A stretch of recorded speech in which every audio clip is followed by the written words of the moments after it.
खौफनाक रात। एक छोटे से गांव में एक पुराना खंडहर था जिसे सब लोग डरावना मानते थे। कहते थे कि वहां रात में अजीब आवाजें आती थीं। एक रात तीन दोस्त राज, सीमा और अजय ने तय किया कि वे उस खंडहर में रात बिताएंगे।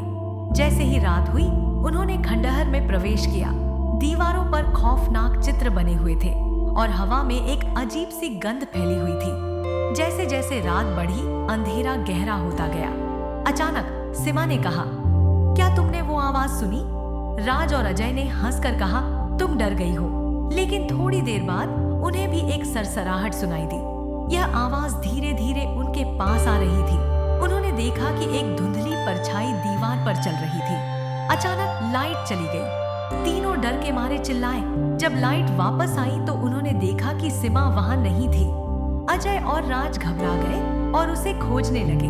वे खंडहर के हर कोने में उसे पुकारते रहे, लेकिन सीमा का कहीं कोई निशान नहीं मिला। तभी अचानक सीमा की आवाज सुनाई दी, बचाओ!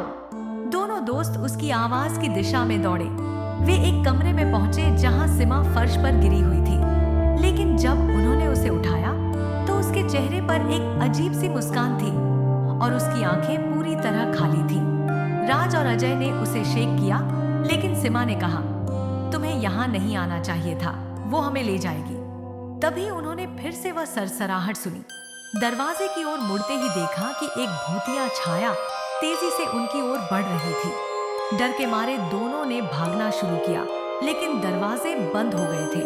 आखिरकार उन्होंने अपने डर को काबू में करके खिड़की से बाहर कूदने का फैसला किया। लेकिन जैसे ही उन्होंने खंडहर छोड़ा, उन्होंने पीछे मुड़कर देखा।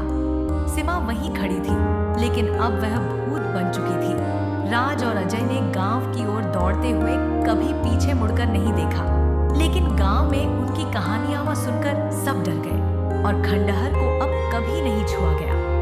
कहते हैं कि आज भी उस खंडहर में रात के अंधेरे में सीमा की हंसने की आवाज सुनाई देती है।